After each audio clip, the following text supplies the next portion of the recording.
Richmond councilors had some interesting things to say that have gotten a lot of people talking over the past week. We're going to tell you what they feel about an upcoming leadership school for female municipal candidates. But first of all, we're going to get some background on exactly what that school is.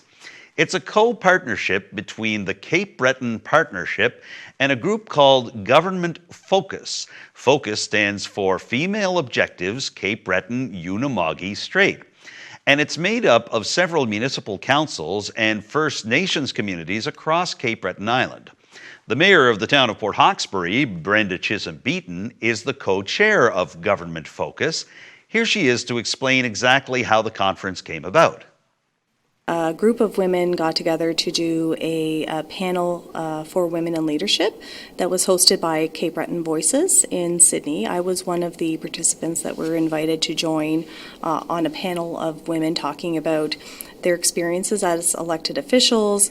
Some of the women represented municipalities, some of the women represented First Nation communities, as well as some provincial and federal female elected officials as well.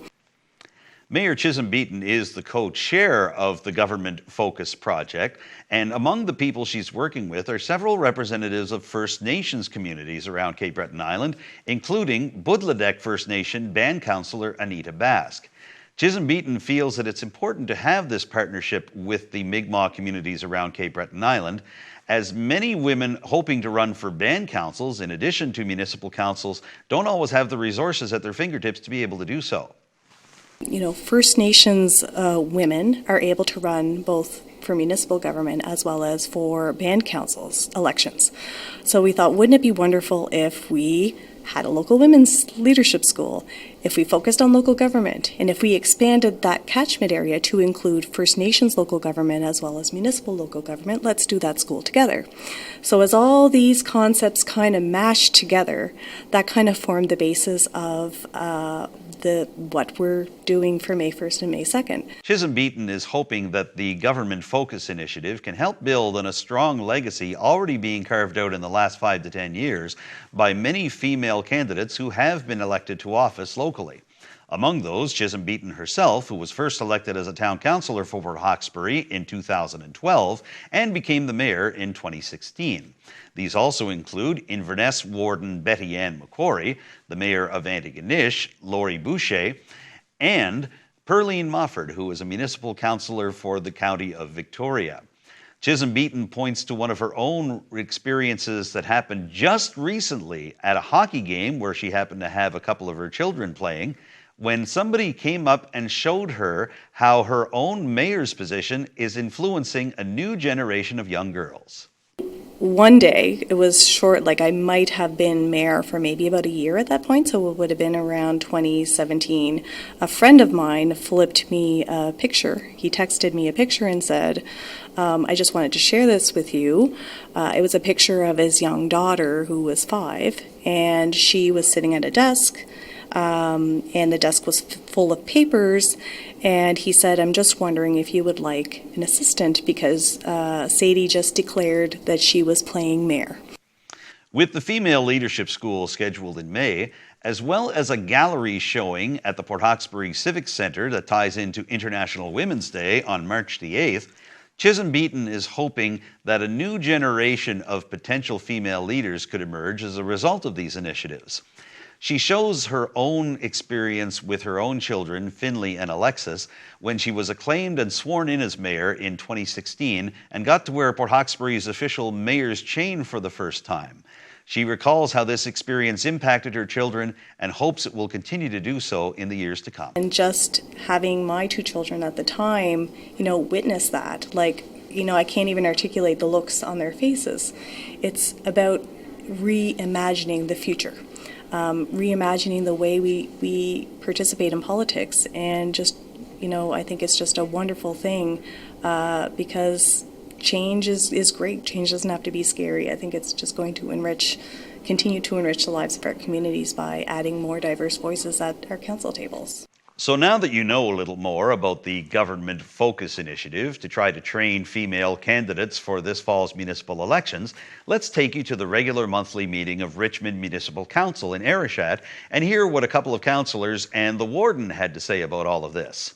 Now, the conversation was spurred on by a letter from Mayor Chisholm Beaton suggesting that Richmond Council consider spending $250 to help sponsor at least one and possibly more female candidates that could take part in the training sessions in Port Hawkesbury in May. However, as you're about to hear, Councillor James Goyesh didn't necessarily agree with the tactics being used by the Government Focus project. And I have nothing against anybody presenting themselves to run for any kind of government position, be it provincial, municipal, provincial, or federal. And I'm not against be it gender, race, color, or cultural background, whatever the case may be. They have the same right as anybody else to present themselves for a municipal council. But I don't agree, and I don't think it's would be right for me to ask the taxpayers of Richmond County to pay to encourage somebody to run against me in the October election. I think it would be very irresponsible on my part to do that, plus about that kind of stupid. While Goyesh noted that several female candidates have run for Richmond County in the past, some of them going on to become wardens, such as Gail Johnson and Madeline Libas, and others serving for many years in positions like deputy wardens, such as Shirley McNamara, he said that these candidates paid for their own nomination to go forward, and he expects the current round of female and male candidates for Richmond County and other municipalities to do the same. I think if they want to run, they have the right the same as anybody else, and I got nothing against that. But I don't intend to utilize taxpayers' dollars to encourage anybody to run in municipal elections this October or at any time. And it wasn't just Goyesh that expressed these feelings. District 4 Councillor Gilbert Boucher also expressed his concern at the idea of sponsoring candidates to take part in the Female Leadership School. I'm not willing to spend the taxpayers' money to have somebody sit in a classroom for a couple of days to, if they want to get into politics, they can do the same thing I did. Put their money up front and throw your hat in the ring. Because of the concerns aired by Councillors Boucher and Goyesh, and because of the absence of Councillor Jason McLean, a suggestion by Deputy Warden Alvin Martel that the county use its website to advertise for potential candidates that it could sponsor for this initiative basically died on the order paper. Following the meeting, Richmond Warden Brian Marchand said that Goyesh and Boucher had the right to express their own opinions on the issue. However, he added that he would have been more inclined to suggest that sponsorship should go ahead for this program in May if it included both women and men trying to run for council. The comment that I did make, I mean, maybe it should be opened up to men and women, would be my comment, but it is strictly kind of listed as a women's school.